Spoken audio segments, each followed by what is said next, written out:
Estamos justamente nesse capítulo 84, né?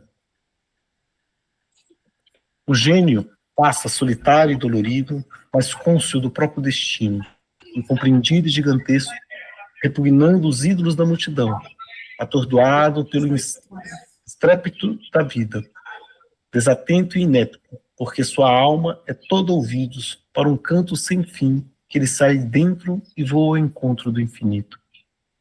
Estranho sonhador, preso no sagrado tormento da criação, absorvido nos ossos fecundos em que amadurece o invisível trabalho íntimo, sofre com uma paixão que não é o homem, mas o universo que responde.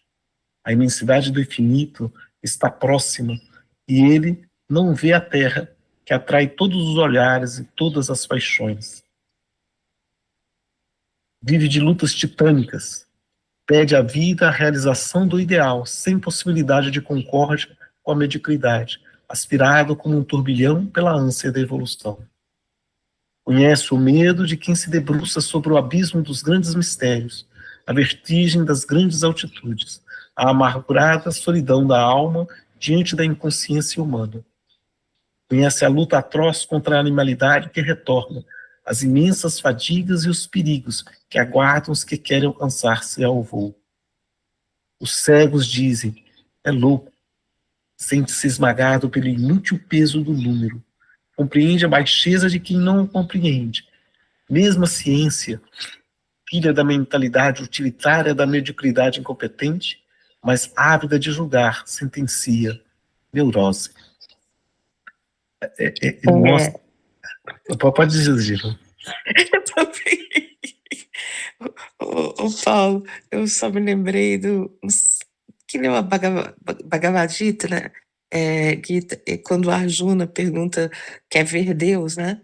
E que tem a conversa lá e que fala, você tem certeza que você quer ver? Você tem certeza que... Olha que não é bom, né? Tô falando assim, né? Mais ou menos, né? Alguém lembra, você leu, lembra desse... E que é muito caótico, é um negócio assim, terrível, né? Eu tô me lembrando disso, eu falei assim, ó, não sei se eu quero isso não. E o Bhagavad Gita, eu estou lendo agora um livro do Aurobindo, que é a interpretação dele do Bhagavad Gita. E aí fica mais louco mesmo. A Sana até falou, nossa, esse livro parece a grande síntese, é difícil de acompanhar a versa.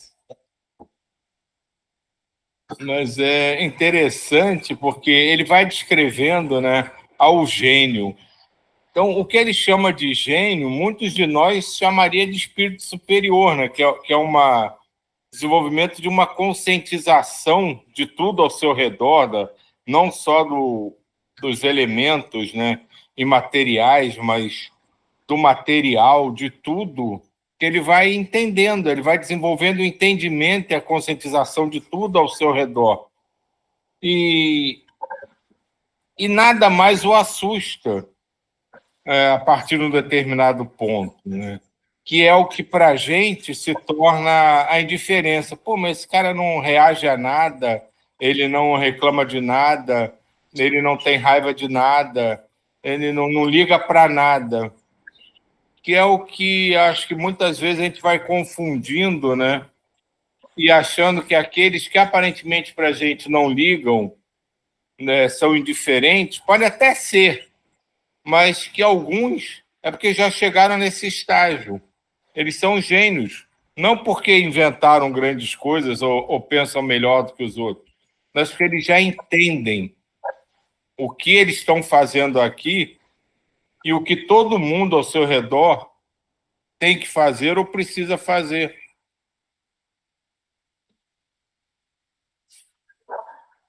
É isso mesmo, né? E você falou bem, assim, tem muitos desses que passam, assim, invisíveis, né? Faz todo o trabalho que tem que ser feito sem chamar a atenção, né? E alguns acham que ele é um cara isolado, um cara que, né? E outros que fazem trabalhos gigantescos, né? Que transformam multidões, né? Mas o gênio não pode descer, sente seu eu gritar e não pode calar. Ele não é um corpo apenas como os outros, é acima de tudo uma alma, um espírito que dormita em tantos e deve nascer. Aparece nele como um gigante, evidente, troveja e se impõe. Quem poderá compreender suas lutas titânicas? A humanidade caminha lenta debaixo do esforço da própria evolução. Ele está à frente e carrega toda a responsabilidade, arrasta o peso de todos. A massa diz, anormal. A ciência fala, neurose. Mas conhece a ciência e as relações entre a dor e a ascensão espiritual? Entre a doença e gênio? Conhece os profundos equilíbrios em que se esconde a função biológica do patológico? Conhece por quais leis de compensação física e moral funcionam as íntimas harmonias da vida? Mas se a ciência ignora todos os fenômenos sutis da alma, até negando-a totalmente, que pode entender essa ciência fragmentária, incapaz de síntese sobre a complexidade de leis superiores, de cuja existência ela sequer suspeita? Como pode constranger seu supranormal antecipação biológica nos limites do tipo médio? Por que aquele que representa o valor mais medíocre deve ser escolhido como modelo humano? O que significa? Isso aqui me lembra os ditos heróis, né?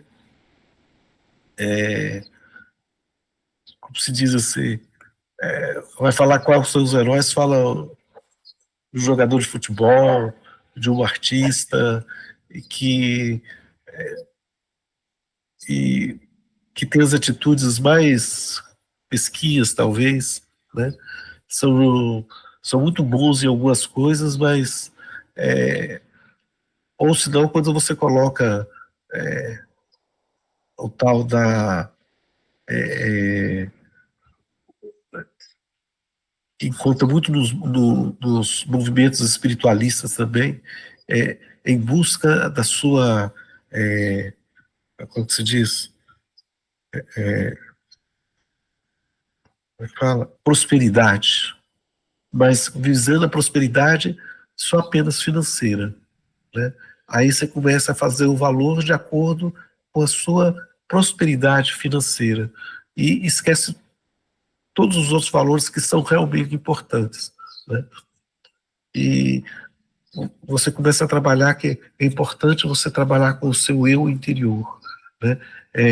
Você tem que dar valor a você mesmo. Sim, mas isso é só o primeiro passo, né? O passo mais importante é a gente olhar ao nosso derredor, né? É sair de dentro da gente. Só que o primeiro passo, de fato, é se amar. Mas para que você possa amar o próximo. Mas o primeiro passo, que é esse, se amar, a gente não pode ficar restrito a ele, né? Não pode ficar restrito a só você olhar só para você. Senão você vai ficar. Senão você vai chegar ao final da vida e falar assim: fiz um punhado de coisa para mim. E daí? Né? E a gente tem que tomar muito cuidado com isso, né? Justamente isso que ele está falando. Representa o valor mais medíocre, deve ser escolhido como modelo humano, né? Você vai ser bem reconhecido se você tiver muito dinheiro no bolso, né? Tiver um status social elevado. Hoje em dia modificou muito isso, né? Hoje a gente dá valor a todos os grupos sociais, a todas as formas da pessoa ser, né? Mas, de fato, em 1930, era muito complicado, muito complicado. Muito mais complicado que hoje. Hoje a gente vê essa explosão, mas essa explosão justamente veio porque um número grande de pessoas se despertou, né? E verifica, então, o quanto que está errado a questão de você desvalorizar o outro por conta de raça, por conta de orientação, por conta da forma como pensa, né? Então, as pessoas falam assim, poxa, as pessoas estão mais homofóbicas, mais racistas. Não estão, não. é que a gente começou a despertar para isso, e a gente vê então que, poxa, é mesmo, aquilo ali é uma atitude racista, aquilo ali é uma atitude homofóbica, e se a gente for pensar 30 anos atrás, a gente não pensava nisso, mas a atitude era a mesma, só que a gente não estava despertado para isso, né?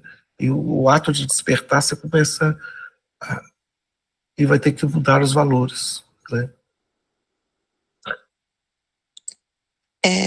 Paulo, ele fala ali que a humanidade avança, devagar, mas avança.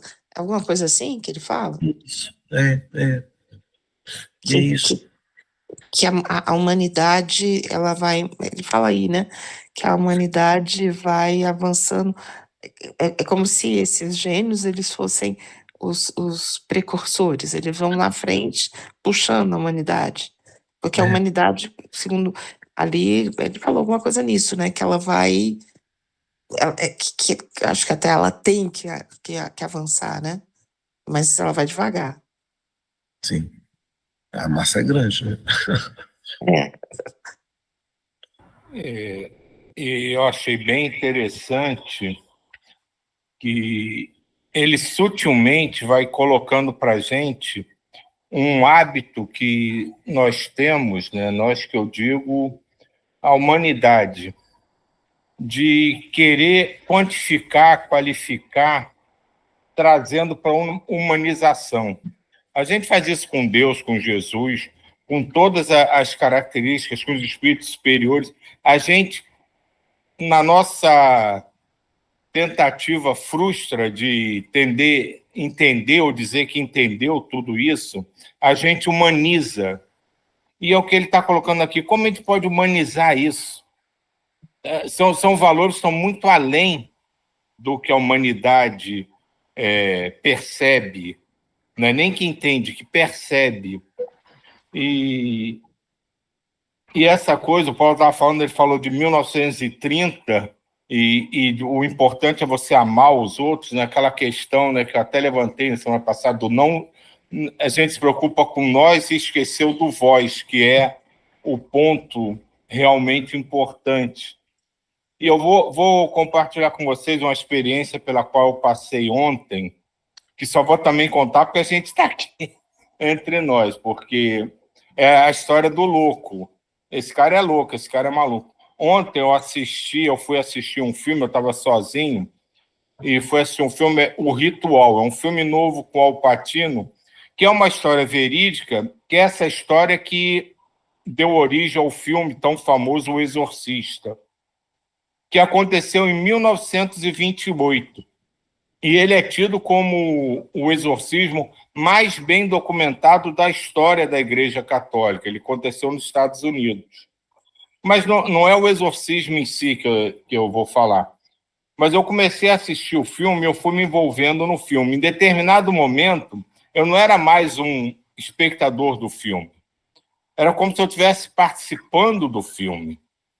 E eu acompanhava cada frase, cada ideia que tinham, mas não naquele caso específico do filme.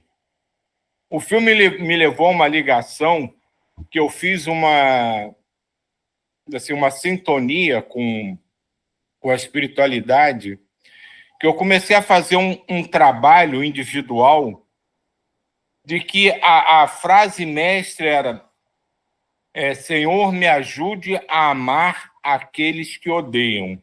Me ajude a levar luz aos que vivem nas sombras. E era o tempo inteiro isso, mais ou menos, que Paulo estava falando. Não era simplesmente rezar, irradiar e tentar ajudar. Era um grupo específico, era exatamente aqueles que nos odeiam, que se escondem nas trevas, que negam a existência do bem, que execram aqueles que falam de amor. Então, era tudo que a humanidade chama de pior. E era só para eles, era só por eles. E foi assim uma coisa desenvolvida por um filme que a maioria nem veria, porque é de terror, não sei o quê. Mas ele despertou em mim um sentimento tão forte de trabalhar por aqueles que realmente necessitam, que é a história que Jesus diz, né, que ele não veio para os sãos, ele veio para tratar os doentes. Os sãos não precisam dele. E essa é o desenvolvimento que a gente tem que ter. A gente não pode se negar a aceitar um trabalho ou a ir a um local porque aquilo não agrada a gente, porque aquilo não toca a gente bem. Porque se ele não está de acordo com os valores que a gente realmente acredita na nossa intimidade, são esses que precisam da nossa presença. Não são os que já concordam com a gente, ou mais ou menos concordam com a gente. São os que negam veementemente tudo aquilo que a gente almeja, todas as nossas crenças reais. São esses que precisam que a gente esteja ao lado deles. Senão o trabalho fica fácil e fica sem sentido. É difícil isso, viu? Nossa. E você há de concordar que tem que ter um preparo para isso, né? Não é todo mundo que consegue fazer esse tipo de trabalho. Quando você diz assim, não é esse trabalho que precisa, mas nem todo mundo consegue fazer isso sem se envolver e depois ficar com a carga. Então, existe um preparo. Existem pessoas que são preparadas e outras que não. E eu estou aqui pensando, eu não fui nem envolvida, porque eu estava num curso assistindo uma palestra e nem senti nada do que foi feito. Mas justamente, como todos aqui vão ser Cristos, mas nem todos vão ser ao mesmo tempo. Eu não estou dizendo que todo mundo tem que fazer isso, mas todas as coisas que a gente precisa desenvolver são coisas que todos nós precisamos desenvolver. Quando se fala que você tem que fazer isso ou aquilo, não é para todo mundo sair correndo desenfreadamente e querer fazer. É para entender que ele precisa trabalhar isso. E isso não acontece não só nesses casos de você se envolver, talvez, com espíritos mais desarmonizados do que você costuma. É o fato de você entender que eles são os que mais precisam, que têm os teus vícios menores que você precisa vencer. É o entendimento disso, não a realização plena e imediata. Quando vocês estão falando isso, sempre me vem à cabeça, assim, a gente pouco se envolve ou ora muito, ou realmente sente essa necessidade da oração e tudo, em relação às pessoas. O Paulo às vezes faz a oração, tal, aos ricos, aos poderosos, aos que têm muito dinheiro. A gente geralmente, aos que vão lá, como é que o meu colega lá fala? Aos altos burgueses, aos altos, né? A gente vai geralmente, não estou dizendo que não tem que ter, a gente vai, pensa muito nos hospitais, nas pessoas nas cadeias, nesses espíritos, mas eu acho que às vezes esses estão mais próximos de serem ajudados, no sentido porque eles já estão num sofrimento. E esses outros que aparentemente estão numa situação, assim, quando eu estou falando material, né? Estão na opulência, estão na riqueza, estão nesse, que são, né, como o Paulo falou, assim, esses que a gente coloca como os nossos heróis, eles precisam tanto de oração que eu às vezes, eu me pego orando muito para esses todos poderosos, porque é difícil para a gente pensar do mesmo jeito que a gente pensa em relação a uma pessoa que está no hospital, a gente pensar neles. A gente pensa diferente, né? A gente não consegue, geralmente a gente não lembra deles, no sentido de que a gente acha que eles estão bem, né? Sei lá, eu nem sei direito o que é, mas eu vejo isso. E eu já vi em várias outras situações, pessoas que eu conheci assim, eu não gosto de fulano porque é metido a rico, qualquer coisa nesse sentido. E talvez esses caras sejam as pessoas, essas figuras sejam as pessoas que precisam tanto de oração, quanto aqueles, né, que estão em hospitais, nos presídios e tal.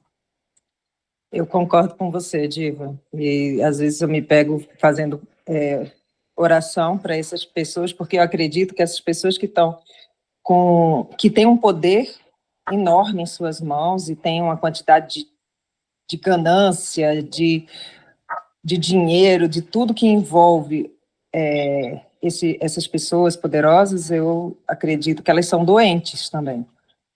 Então, a reza, a prece é mais em função dessa doença, né? Dessa coisa patológica, né? Do ser que se acha acima de todos.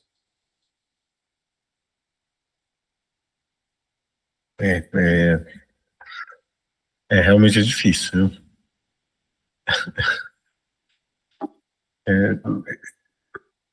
Lembro uma vez aqui com uma pessoa, às vezes no grupo aqui, ore pelo meu sobrinho. Por quê? O que aconteceu? Não, ele se alistou no exército dos Estados Unidos e foi lutar lá na Ucrânia.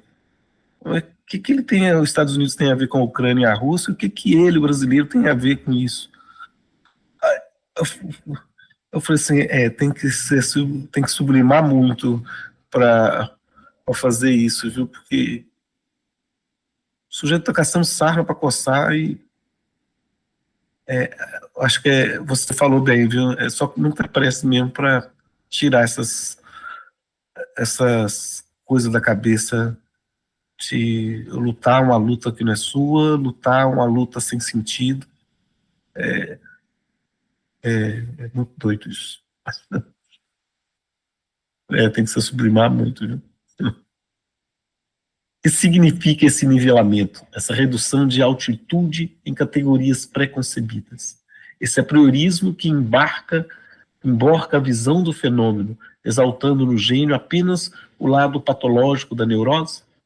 Não é patológico o cansaço proveniente de enorme trabalho, o desequilíbrio inevitável que provocam as antecipações evolutivas, o tormento e o esforço das maturações mais altas, a inconciliabilidade inevitável entre o conquistado superpsiquismo e o organismo animal.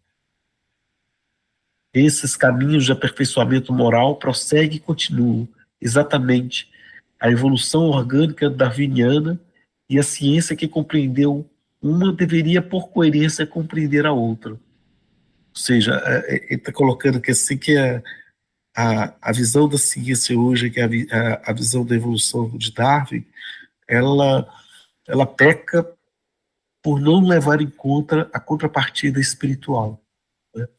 E a gente que somos espiritualistas, a gente sabe que eu sou um cientista e eu sei que a teoria de Darwin ela veio auxiliar em muito a nossa compreensão do mundo, mas a gente tem noção que é uma visão limitada, porque leva em conta apenas os aspectos físicos, né, os aspectos animalescos, não leva em conta o espírito e como que o espírito em si ele tenta sublimar a imposição da evolução biológica, né? E aí fica essa luta entre o animal, seja nós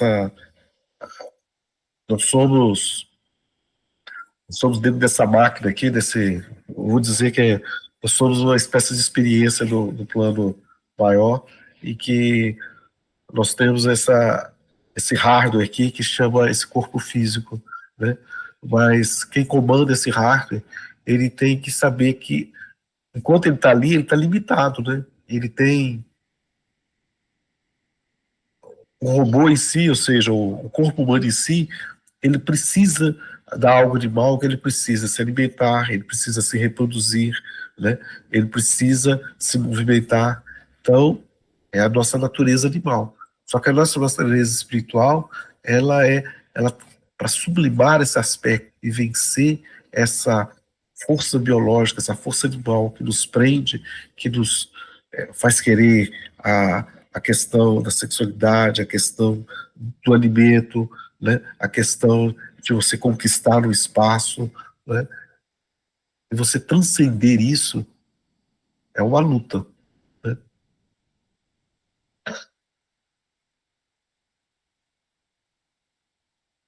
É lei de equilíbrio natural, que qualquer hipertrofia, como também qualquer atrofia, seja compensada.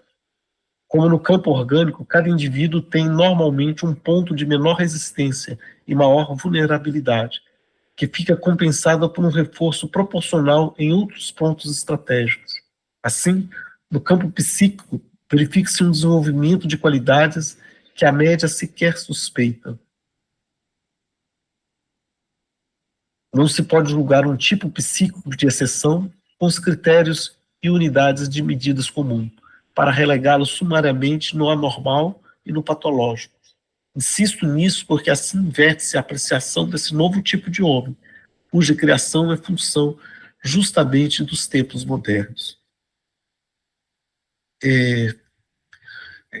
Essa questão como se diz, do anormal, e da ciência não é diferente no sentido de colocar uma série de patologias ou de transtornos, né? Transtornos de comportamento, e hoje em dia você tem o autismo, o TDAH, os vários outros tipos de saída do que a gente considera normal, né? E você vê que é uma luta, você vê que existem várias pessoas, essas que têm o foco super concentrado e que são gênios daquela área, e com essa, e é uma luta, né? Porque e o próprio corpo físico já está começando a modificar, porque ele vem com alterações biológicas que faz com que ele consiga ficar hiperfocado, e aí a luta dele é como que ele vai trabalhar o aspecto social, então, para eles é ainda mais complicado ainda. Eu estou entendendo que eu estou me colocando na posição de uma pessoa normal, né? Aí fico querendo entender as pessoas que têm outros tipos de comportamento, outro tipo de percepção do mundo, né? Então, eu lembro uma vez que eu assisti uma aula com a professora de Libras, né?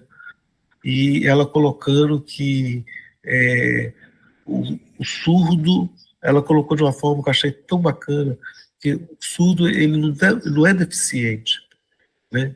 Ele simplesmente tem uma maneira diferente de perceber o mundo. O cego, principalmente o cego de nascença, ele não tem uma deficiência, ele percebe o mundo de forma diferente como a gente percebe, né? Então você vê essas pessoas que a gente coloca, que têm determinados tipos de transtornos mentais, emocionais, né? Eles têm uma forma diferente de perceber o mundo e que às vezes a gente ainda não compreende, né? E às vezes, hoje em dia isso está tão grande, é claro, a população aumentou, o número de pessoas que tem esse tipo de percepções diferenciadas do mundo aumentou também. Mas é como se fazesse assim, isso que o Pietro Baldi coloca, a transformação do homem, até biologicamente, né? Eu não sei, né? Mas são essas hipóteses que se colocam. Será que essa quantidade enorme de pessoas que estão tendo, cada vez se criando novas nomenclaturas, né, novos CIDs, né, assim, de transtornos de tudo quanto é tipo, não será já justamente essa transformação biológica para a gente conseguir colocar o futuro super-homem dentro desse corpo, ou desse corpo já diferenciado? Não sei, isso é um questionamento, não é afirmação nenhuma. É interessante que, não lembro se foi ontem, se foi na quarta-feira, eu e Diva, antes até da reunião, estávamos discutindo justamente isso, essa proliferação, né, de diagnósticos, de novos diagnósticos, né,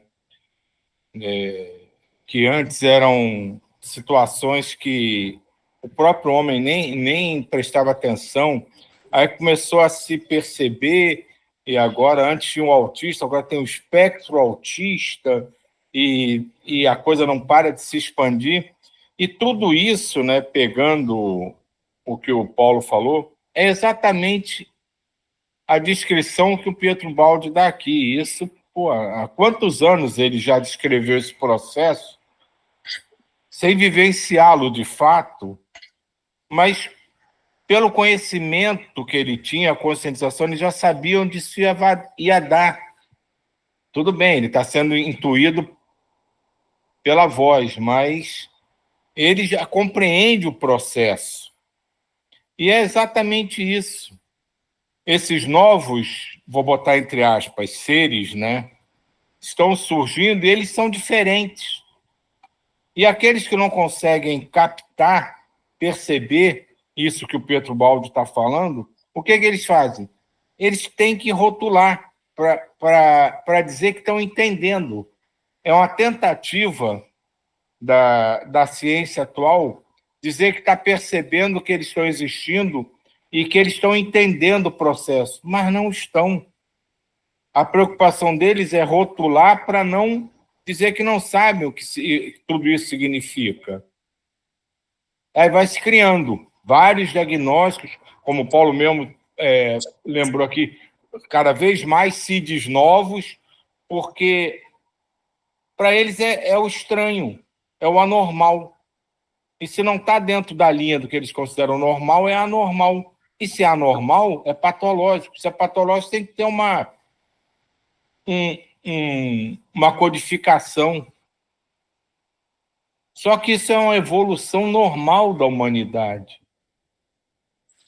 Vão existir daqui para frente mais e mais, como a gente pode chamar, tipos estranhos, porque a gente vivencia hoje.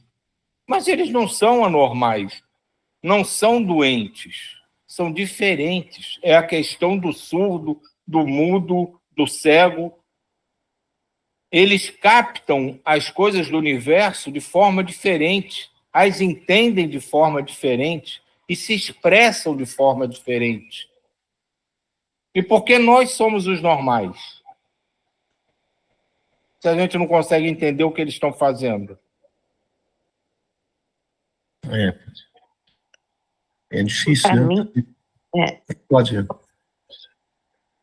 para mim, o mais difícil disso tudo que a gente estava conversando é quando fala que eles vêm, né, tem todas essas condições novas, mas a gente tentando nessa tentativa de enquadrá-los, encaixá-los dentro do que a gente acha que deveria ser, entre aspas, correto, a gente também impede muitas vezes em que eles cresçam, porque a gente justifica determinadas situações dentro dessa caixa, em vez de fazê-los evoluir, fazemos com que eles se deixem.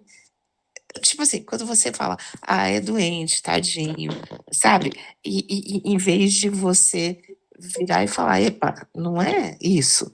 Você, como o surdo aprende Libras e se evolui, cresce e tal, o cego, isso e aquilo, aí a gente vê muitas vezes esse encaixe de condição como eu falei com o Silvio na época, como uma bengala para justificar e para não fazer com que isso seja um trampolim de crescimento.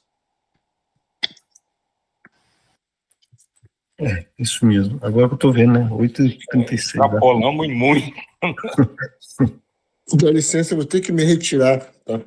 Que a gente está em momento alfa aqui. Beijo, até amanhã. Obrigado por tudo.